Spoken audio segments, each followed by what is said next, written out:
You know, everyone talks about the gym. Lift this way to gain more muscle, use this program to shred more fat, train this way to maximize your gains. Now, don't get me wrong, this is super important stuff you need to nail down. But in the grand scheme of things, what you do in the gym is only a percentage of an overall healthy lifestyle and being able to build a really good physique. So in today's video, to switch it up a bit, I'm gonna talk about 7 very important factors that you should consider to maximize your gains that don't actually happen inside the gym. But first, boys, as you guys know, this is week 7 of the program that we are on, and a proper weigh-in is called for so you guys can see how we're personally doing. So Juan is still chugging along, and he's lost a total of almost 16 pounds since he started. For this weigh-in, he's at 173. Last week he was 174 point something, so that's awesome. Me, on the other hand, I didn't do as good. I think I only gained another 0.2 pounds, and last week all I had gained was 0.2 pounds. My weigh-in this week was 176.8. But if you guys want a good scale like the one we are using, I'm going to have it linked below from our sponsor with a huge 60% off discount code.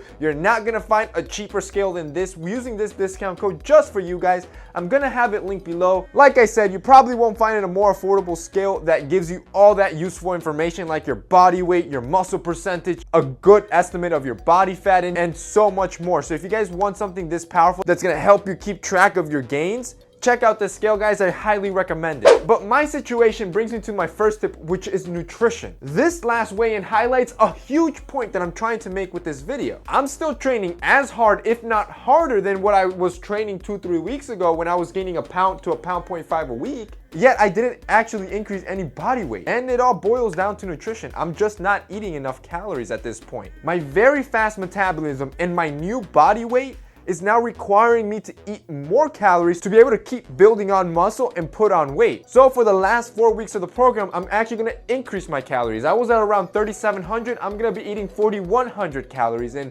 hopefully by next week, you should see about a pound of growth. Number 2 is sleep, and this is a huge one for us young guys. A lot of young guys spend all their night hanging out, and if not, they spend it in bed on their phone all night. Then they have to wake up early in the morning to either go to school and work, and they're only running with 4 to 5 hours of sleep. Sleep is so important for muscle recovery and ensures positive anabolic effects. Think of it this way: your muscles grow as you sleep and rest, not in the gym when you're lifting. That's how important it is. Number 3 is to stay very well hydrated. Your body's made around 70% of water. This means that water is a key factor to be able to perform at peak performance and just for everyday function. This is gonna be beneficial for you so you can train at the intensity that you want to be able to build lean muscle. If you're dehydrated, you won't be able to sustain the workload in the gym. So for an average adult male like my size, I would recommend around 100 ounces of water.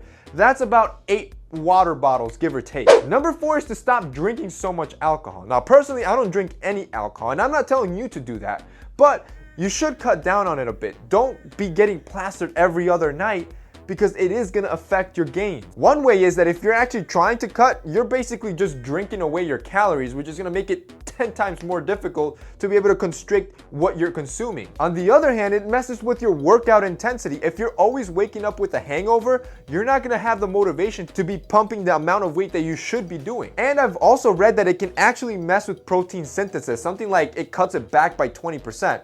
I don't know how accurate that is, but that's some good food for thought. Number 5 is to set realistic and attainable goals. So for example, for me, my realistic goal was to gain 10 pounds in 12 weeks. That's pretty attainable. For Juan, it was the exact opposite. He wanted to lose around 12 pounds in those 12 weeks. Neither of us had the expectations to look like this overnight or even in 12 weeks. Setting those realistic and attainable goals will help keep you motivated and on track. Because you see, you can easily get unmotivated by setting an unrealistic goal you never reach, and then you make stupid decisions when you're at that stage. A, you could maybe just quit working out because you say, what the hell, I'm not seeing any effects. Or B, you'll start taking enhancers to try to speed up the process. Which brings me to number 6 of motivation, and this is just a mental thing. It's always good to give your mind and brain a rest. Just taking some time out of your daily grind to sit down, give your mind a breather, can bring you huge positive effects to reduce stress on your end. Keep in mind, stress can easily sabotage your concentration and your motivation, like I was just talking about previously. So a couple things you can do to kind of de-stress and deload is breathing exercises, yoga, stretching.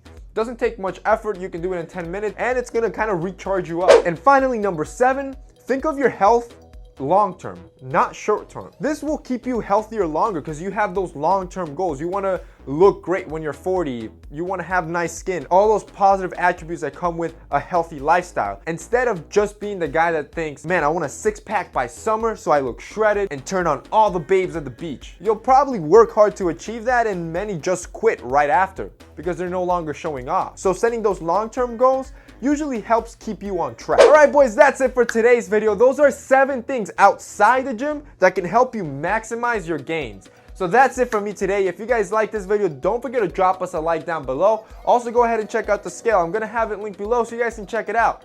That's it for me today. See you next time.